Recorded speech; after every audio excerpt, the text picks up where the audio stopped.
안녕하세요. 스트로비스콜의 권학봉입니다. 네, 오늘은 캐논 R5의 대항마들을 한번 살펴보도록 하겠습니다. 이쯤에서 이제 캐논 R5에 대항할 수 있는 그런 카메라들이 어떤 게 있는지 한번 살펴보려고 하는데요. 제가 정한 기준은 일단 $10,000 이하의 풀프레임 비디오 카메라를 꼽았습니다. 그 중에서 최소한 4K 해상도 이상을 이제 지원을 하고, 가능하면은 로우 파일을 지원하는 걸로 이제 꼽았는데, 그렇지 않은 것도 있으니까는 염두에 두시고 보시면 될 것 같습니다. 분위기를 보시자면은 이제 제가 이렇게 그림을 그려놨죠. 보시면은 이제 캐논 R5가 이번에 이제 완전히 치고 나갔죠. 이게 8K를 앞서가지고, 그럼에도 불구하고 이 8K 해상도를 촬영한다든지, 혹은 이 8K에서 이제 오버 샘플링 되는 4K 같은 경우에, 발열 문제가 있을 수밖에 없는데 그렇다면은 결국에는 마음 푹 놓고 이렇게 촬영할 수 있는 그런 카메라는 아닐 수 있다, 이렇게 볼 수가 있을 것 같아요. 그래서 이미 나와 있는 기종도 있고 앞으로 나올 기종도 기대할 만한 그런 회사들이 있는지 한번 살펴보도록 하겠습니다. 보시면은 카메라 업계의 3대장, 이제 캐논, 니콘, 소니, 이렇게 원래부터 이제 3대장으로 불리던 그 3대장 중에서 지금 니콘은 조금 위태위태하죠. 아무튼 그런 기분이고, 이미 나와 있는 파나소닉의 S1H라든지 아니면 시그마의 FP 같은 그런 카메라들이 있고, 혹은 이제 곧 발표를 한다고 하는 소니의 알파7 S3가 있죠. 이제 S3가 있는데 그게 어느 정도 루머가 나와 있으니까는 그거를 바탕으로 말씀드리고, 나머지는 이제 전부 다 이제 제 개인적인 판타지와 내피셜로 이루어진 그런 내용이라는 것을 염두에 두시고 봐주시기를 부탁드리겠습니다.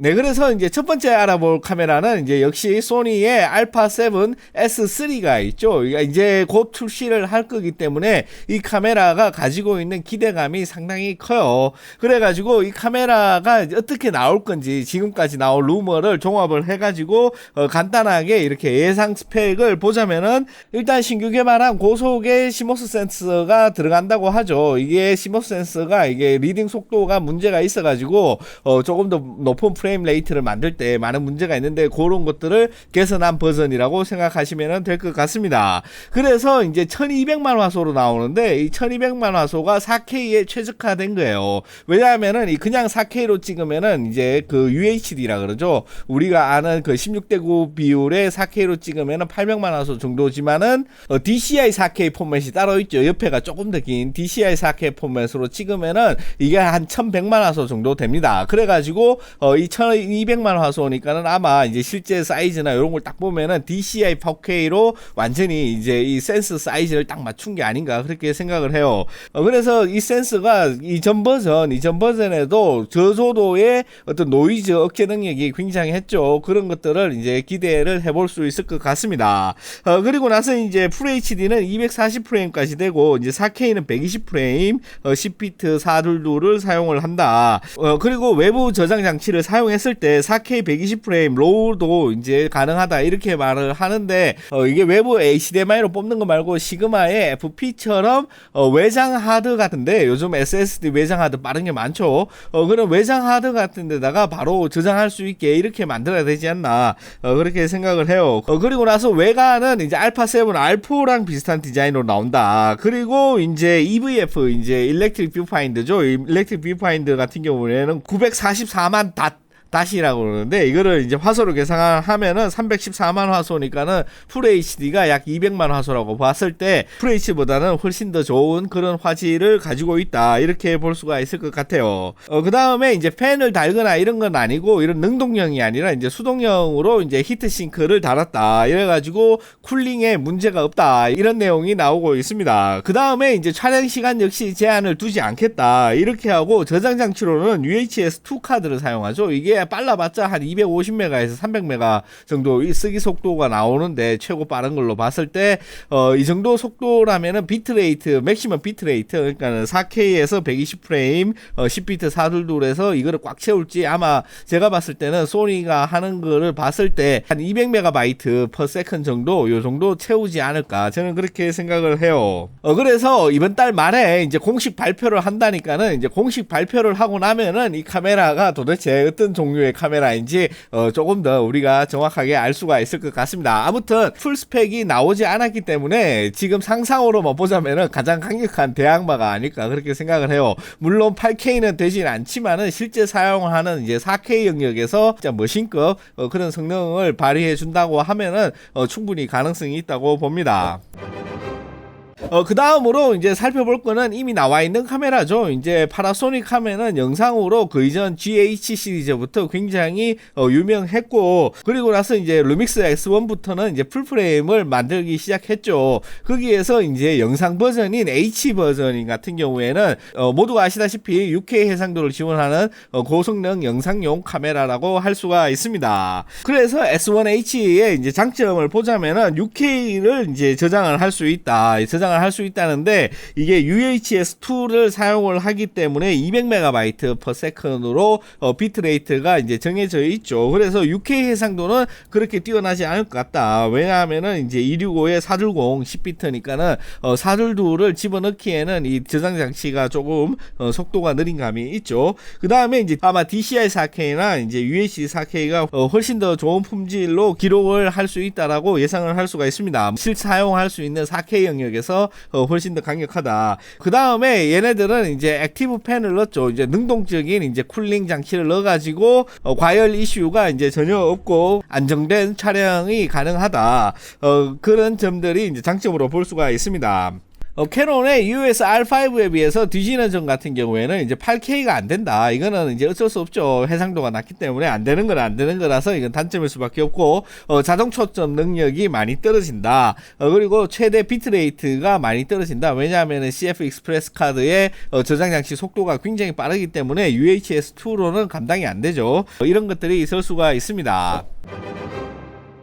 다음으로는 이제 굉장히 괴이한 카메라 중에 하나인 FP인데 이 시그마에서 야심차게 만든 풀프레임 영상용 카메라죠. 이거는 이제 그 시그마에서는 사진도 찍을 수 있다고 이제 막 우기는데 사진도 찍을 수 있죠. 못 찍는 게 어디 있어요. 다 찍으면 찍는 거지. 그렇지만은 모두가 아시다시피 이 카메라 같은 경우에는 영상 특화로 나와가지고 영상 작업을 할 때 이런저런 장점들을 굉장히 많이 어필한 거를 알 수가 있어요. 그래서 그 이전까지는 이제 이 FP에서 여러 가지 문제가 있었는데 그런 문제점들을 이번에 새로운 펌웨어 업데이트로 굉장히 많이 해결을 해가지고 거의 두 번째 버전에 이제 FP 같은 그런 느낌의 카메라를 만들어놨다. 이렇게 소문이 자자합니다. 그래서 주요 특징을 보자면은 2,400만 화소의 이제 풀프레임 이제 이면 조사형 BSI 베이어 패턴의 이제 COMS 센서를 사용하고 있다. 그 다음에 그 UHD 4K 30프레임을 녹화를 할 수가 있는데 12비트의 시네마 DNG로 녹화를 할 수가 있다. 이거는 이제 굉장한 거죠. 12비트 시네마 DNG 같은 경우에는 저도 이 FP의 시네마 DNG 샘플 파일을 받아봤지만은 해상도나 어떤 퀄리티가 굉장해요. 물론 어도비에서 만들어 가지고 공짜로 뿌린 거라 가지고 누구나 사용할 수가 있는데 이 시네마 DNG의 유일한 장점은 용량이 너무 크다. 그것만 제외하고는 거의 사진을 만지는 듯한 그런 어떤 보정의 능력을 가지고 있는 굉장히 훌륭한 그런 로우 파일 포맷이라고 할 수가 있습니다.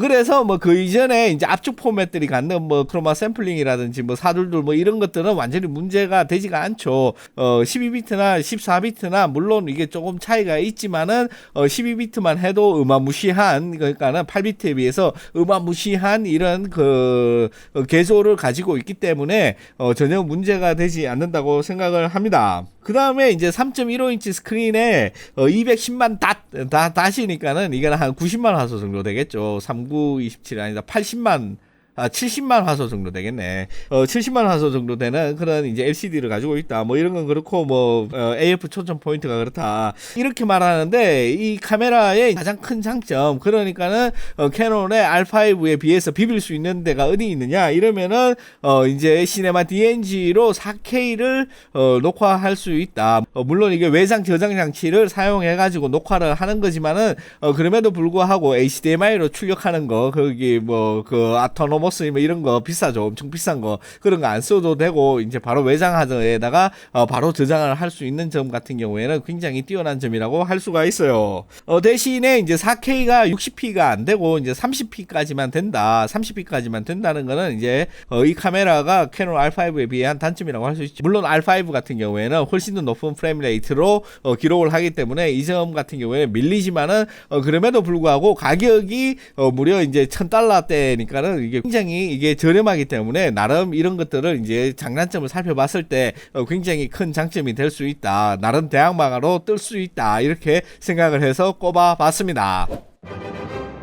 네, 그 다음에 이제 본격적인 시네캠이죠. 시네캠 중에서 이제 초저가를 지향하는 이제 Z캠에 나온 시리즈가 있죠. Z캠이 이제 최근에 풀프레임 시리즈를 이제 2개를 만들었어요. 2개를 만들어가지고 이제 F6랑 F8이 있는데 F6는 6K이고 F8은 이제 8K입니다. 그래서 이 카메라 같은 경우에는 실제로 풀프레임 센서를 장착을 하고 있고, 이 센서 사이즈도 일반적인 카메라보다는 한 1, 2mm 정도 가로가 조금 더 넓어요. 이게 그 영상용으로 아주 특화된 그런 카메라고, 완전히 다른 시네캠들하고 맞짱 뜰 정도로 성능이 뛰어나다고 이렇게 알려져 있습니다. 그래서 지금은 이제 F6 6K 모델의 스펙을, 이제 주요 스펙을 한번 보자면은 6K 60프레임의 이제 비디오를 촬영할 수가 있다. 이거는 이제 굉장히 좋은 점이죠. 그리고 12비트 Z로우 레코딩이 된다 이러는데, 이 Z로우 파일을 제가 보지를 못해가지고 얼마나 대단한지는 모르겠지만은 아마 시네마 DNG보다는 압축률이 조금 더 높지 않을까 그렇게 생각을 해요. 그 말은 이제 데이터 로스가 이제 조금 있을 수밖에 없지 않을까 그렇게 하지만은, 물론 이런 로우 파일을 지원하기 때문에 그 이전에 이제 손실 압축 코덱들을 사용하는 그런 카메라들하고는 급을 달리하는 그런 파일이지 않을까 그렇게 생각을 합니다. 그 다음에 15스탑을 넘어가는 다이나믹 레인지, 이게 바로 시네마 캠들이 가지고 있는 가장 뛰어난 점이죠. 이 다이나믹 레인지 같은 경우에는 비디오에서 언제나 이게 아쉬울 수밖에 없고, 특히 압축 코덱을 사용했을 때 그게 복원 불가능한 그런 점들이 많기 때문에 이렇게 15스탑의 다이나믹 레인지를 가지고 있다라는 거는 이제 캐논의 R5가 나오진 않았지만은 아마 쌍기 떼기를 한번 후리지 않을까 그렇게 생각을 합니다.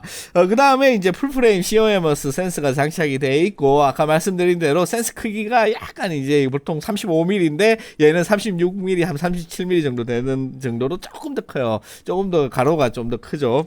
네, 그 다음에 이제 가격이 $4,000대다. 이제 본격적인 시네마 캠으로 덤빌 수 있는 가시권에 들어온 가격이라고 그렇게 말을 할 수가 있죠. 가격적인 경쟁력이 있다. 그래가지고 진지하게 이런 시네마틱한 이런 완전히 이 세계로 들어와가지고 프로급으로 비비겠다 한다면은 이 Z캠 같은 경우에 충분히 좋은 대안이 될 수가 있지 않을까. 그리고 나서 이제 마운트 가리도 가능하기 때문에 뭐 PL 마운트라든지 지금 캐논 마운트라든지 여러 가지 사용할 수가 있죠. 특히 캐논의 EF 마운트가 이제 중고가가 많이 싸졌기 때문에 이런 것들을 보자면은 결국 RF 마운트의 렌즈군을 사는 것과 이제 EF 마운트의 렌즈군을 사는 것과 이런 걸 하자면은 바디 가격이 충분히 떨어진다. 그렇게 볼 수가 있을 것 같습니다. 그 다음에 이제 R5에 비해서 나름 이제 큰 단점이라고 할 수 있는 거는 이제 완전 수동이다. 자동 초점 따위는 없다. 무조건 수동으로 해야지 된다. 그 다음에 이제 CF 익스프레스가 아닌 그 중간에 옛날에 XQD 나오기 전에 나왔던 Cfast 2.0을 쓰고 있다. 이거는 나름 큰 단점이죠. 이게 거의 이제 나오지도 않고 지금 이거 사봤자 이제 그 유효 카메라밖에 못 쓰고 곧 단종되는데, 이게 아마 저장 장치 부분이 가장 큰 단점이지 않을까 그렇게 생각을 합니다. 그 다음에 이제 참고로 이제 8K 모델은 여기서 $2,000 정도 추가를 하면은 된다. 이렇게 보시면 되고, 카메라의 모양을 보시다시피 팬이 달려 있기 때문에 발열 문제는 그렇게 큰 문제가 되지 않는다. 그거는 이제 추가적인 장점이라고 할 수 있을 것 같습니다. 네, 그 다음으로 이제 호주 아저씨들 있죠. 이거 블랙매직 디자인. 얘네들이 만드는 이제 본격적인 시네캠이 있습니다. 그 이전에 Z캠 같은 경우에는 그냥 센스에다가 저장 장치만 달려있는 듯한 느낌이고, 나머지 액세서리는 내가 내 돈 주고 다시 다 사서 붙여야 된다. 이렇게 보시면 되는데, 블랙매직 같은 경우에는 이미 모든 것들이 다 갖추어진 이런 카메라를 저렴한 가격으로 판매를 하고 있기 때문에 본격적인 이런 시네캠 시장에서 나름 입지를 굳히고 있다, 이렇게 볼 수가 있어요. 그래서 여러분들이 다 아시는 대로 을사미니 G2가 있죠. 지금 사진에 보이는 모델이 이제 G2인데, 이 G2 같은 경우에는 4.5K라든지 뭐 4K를 이제 중심으로 이렇게 모델들을 내놓고 있는데, 이런 카메라들은 ND 필터나 이렇게 필요한 모든 것들이 올인원으로 다 들어가 있기 때문에 추가적인 비용이 Z캠이나 이런 데 비해서 많이 들지가 않는다. 그런 점들을 보자면은 조금 더 한 몇천 달러 정도 더 비용을 지불하고 한방 이 을사미니로 가는 게 훨씬 더 경제적이지 않나, 그렇게 생각을 합니다. 그 다음에 소문으로만 들리는 이런 내용인데, 이제 을사미니 프로 G3가 나온다, 이런 소문이 살짝 있어요. 만약에 이런 G3가 나왔을 경우에는 이제 8K 로우를 촬영할 수 있는 카메라가 되지 않을까. 그리고 나서 이제 풀프레임에다가 다이나믹 레인지는 14스탑을 넘어가는 그 정도 다이나믹 레인지를 갖추고 있고, 한 $7,000 정도를 예상을 하고, 내장 ND라든지 그 다음에 이제 6인치 LCD, 그 다음에 이제 NVMe, 그러니까는 SSD 저장 장치를 사용할 수 있는 그런 바디로 만들지 않을까 하는 그런 상상의 나래들이 인터넷에 돌아다니고 있습니다. 그래서 지금 나온 이제 G2 같은 모델 같은 경우에도 충분히 가치가 있죠. 이게 로우로 촬영을 할 수가 있고, ND 필터라든지 이런 것들이 다 있기 때문에 추가적인 여러 가지 액세서리를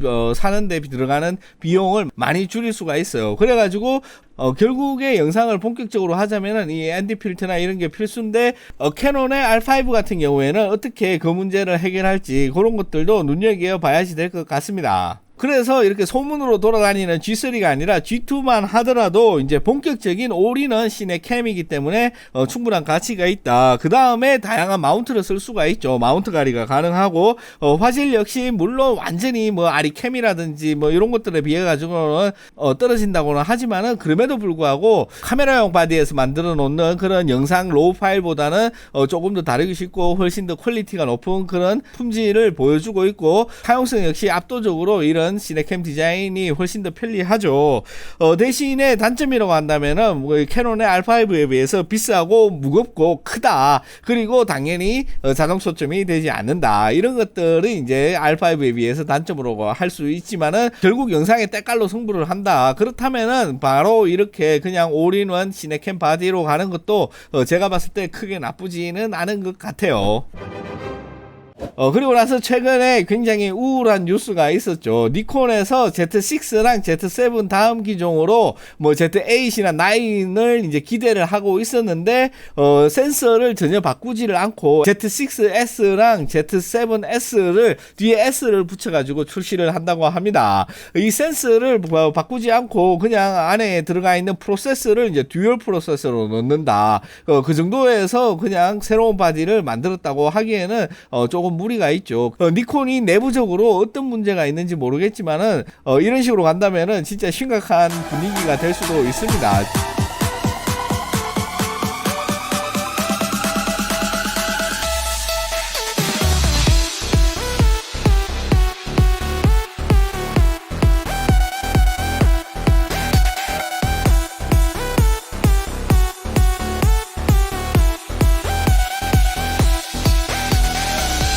제가 봤을 때는 이 뒤에 S자 붙은 모델을 다 취소하고 새로 이제 센서를 받아가지고 새로운 카메라를 디자인하는 게 낫다고 저는 생각을 해요. 제가 봤을 때는 Z7에서 영상 기능은 그냥 이렇게 맛보기로 넣어놓고 완전히 카메라 전용 바디로 올인을 하는 게 제가 봤을 때 최선이지 않을까. 소니에서 센서를 안 주면은 다른 데다가 이제 주문을 해가지고 여러 군데 있잖아요. 그 여러 군데 있으니까는 주문을 해서 최초로 1억 화소짜리를 끊는다든지 이 정도의 그렇게 각오가 없으면은 지금 안 그래도 휘청하는 이런 회사를 이제 다시 일으키 세우기는 힘들다 그렇게 보고요. 그 다음에 Z6의 후속 같은 경우에는 아예 그냥 영상용 4K 머신으로 몰빵을 해가지고 소니가 하는 것처럼 1000만화소 센서 딱 넣어서 이제 저조도 노이즈만 잡고 그리고 나서 이제 소니가 하지 못하는 걔네들은 이 캠바디가 있으니까는 이 캠바디랑 이렇게 그레이드를 나눠야 되잖아요. 근데 니콘은 그런 데서 자유로우니까는 훨씬 더 좋은 그런 기능을 넣을 수가 있다고 봅니다. 그래서 지금 루머가 도는 대로 Z6S가 나오고 Z7S가 나온다 이러면은 진짜 돌아오지 못할 그런 강을 건널 수 있을 거라고 저는 심각하게 걱정을 하고 있어요. 네, 그래서 지금 상황에서 봤을 때 4K용 영상 바디가 갖춰야 될 미덕은 뭐냐? 그러면은 제가 봤을 때는 저화소 고속 이제 CMOS 센서를 넣어가지고 4K에서 이제 120프레임 정도를 뽑아내는 센서 성능을 갖춘 그런 바디가 있어야지 된다. 그래서 이제 계산을 해보면은 1150만 화소 정도가 DCI 4K 포맷에 딱 맞기 때문에 그거를 잘 이렇게 구슬려가지고 바디를 만드는 게 최적이지 않을까 그렇게 생각을 하고, 그 다음에 이제 이 다이나믹 레인지 역시 14스탑 정도는 충분히 끌어줘야지 된다. 최하 14스탑 정도의 다이나믹 레인지는 필요하다. 요게 이제 센스가 갖춰야 될 미덕이지 않을까 그렇게 생각을 합니다. 그 다음에 이 영상에서는 꼭 필수적인 내장 ND 필터를 어떻게든지 집어넣어 가지고 그거를 활용할 수 있게 그렇게 디자인을 해야지 되고, 그 다음에 로우 같은 경우에는 이제 다른 거 자꾸 만들지 말고 이미 어도비에서 공짜로 풀어놓은 이 시네마 DNG를 최대한 활용했으면 좋겠습니다. 네, 그 다음에 이제 압축 포맷인 같은 경우에 애플에 가가지고 이제 좀 구글을 좀 해가지고 이제 프로레스 코덱을 받아가지고 넣는 게 가장 좋지 않을까 그렇게 생각을 하고, 그게 정 비용적으로 문제가 된다 이러면은 프로레스 코덱을 이제 따로 추가 구입을 할 수 있게 이렇게 만들어 놓는 게 가장 좋을 것 같아요. 그 다음에 AC265라든지 264 같은 이런 고압축 포맷인 같은 경우에는 이제 10비트의 422 정도면은 충분히 만족하지 않을까 그렇게 생각을 합니다. 그 다음에 이제 4K 같은 경우에는 이제 풀프레임 센서를 전부 다 사용하고, 그 다음에 HD 같은 경우에는 오버샘플링을 통해 가지고 크롭이 되지 않는 그런 카메라가 되어야 된다. 그 다음에 이 저장 장치 부분에서는 문제가 지금 많죠. 지금 문제가 많고, 그 다음에 CF 익스프레스 카드가 있지만은 이게 가격이 너무 비싸요. 너무 비싸가지고 이런 거 이제 조금 버리고 어차피 같은 PCIe 방식의 통신인데 그냥 시중에 파는 NVMe를 갖다가 케이스를 씌우든지 아니면 케이스 없이 넣든지 해가지고 그런 것들을 이제 뭐 512기가라든지 아니면 1테라 정도 내장으로 넣는다든지 그게 비용적인 부담이 있다 이러면은 사람들이 사서 끼울 수 있게 이렇게 디자인을 한다든지 여러 가지 방법을 고려를 해봐야지 될 것 같아요. 언제까지 이거 CF 익스프레스 카드라든지 이런 거 자꾸 이런 거 장사를 하려고 그러면 안 됩니다. 제가 봤을 때는. 또는 M.2 NVMe를 사용한 외장 하드가 지금 많이 나오고 있죠. 거기서 이제 USB Gen2를 사용했을 경우에 그 이 CF 익스프레스 카드와 맞먹는 속도를 가지고 있기 때문에 이런 것들을 내장으로 넣기에는 비용적인 부담이 있다. 이러면은 차라리 외장에 이제 외장으로 빼가지고 USB Gen2로 기록을 이제 데이터를 기록을 할 수 있게, 물론 여기에서 뭐 속도가 어느 정도 되는 그러니까 M.2의 이제 NVMe 방식의 그런 드라이브를 사용했을 경우에 SSD 드라이브를 사용했을 경우에 이제 가능하게 이렇게 만들어 주면은 크게 불만이 없을 것 같아요. 그 다음에 이제 발열 문제나 이런 것들은 이제 최대한 없애야지 되고, 정 안 되면은 팬을 달더라도 이런 문제가 이제 있어가지고 이 팬을 껐다 켰다를 이제 사용자가 할 수 있게 이렇게 해준다든지 이렇게 하면은 크게 문제가 안 될 것 같아요. 그리고 나서 이제 배터리 같은 경우에는 이렇게 너무 조그만한 거 이런 거 자꾸 넣으려고 그러지 말고, 카메라가 조금 더 커지더라도 대용량 배터리를 넣어가지고 적어도 4-5시간 정도는 촬영이 계속 가능하게, 그러니까는 하루 정도는 배터리 가리 없이 이렇게 촬영할 수 있게 이렇게 한다든지, 거기에서 이렇게 기본적으로 그렇게 큰 배터리를 주기에 부담이 된다 이러면은 작은 배터리를 넣을 수 있지만 큰 배터리도 들어갈 수 있게 이렇게 그 디자인을 한다면은 최고의 4K용 머신이 되지 않을까 저는 그렇게 생각을 합니다. 네, 이렇게 캐논이 R5로 불을 지핀 풀프레임 고해상도 비디오 시장에 이제 대항마들이 어떤 것들이 있을 수 있을까에 대해서 한번 알아봤는데요. 여러분들 어떻게 재밌게 보셨는지 모르겠습니다. 그러면은 다음 시간에는 더욱 즐겁고 재미있는 내용으로 찾아뵙도록 하겠습니다. 시청해주신 모든 분들께 진심으로 감사드립니다. 고맙습니다.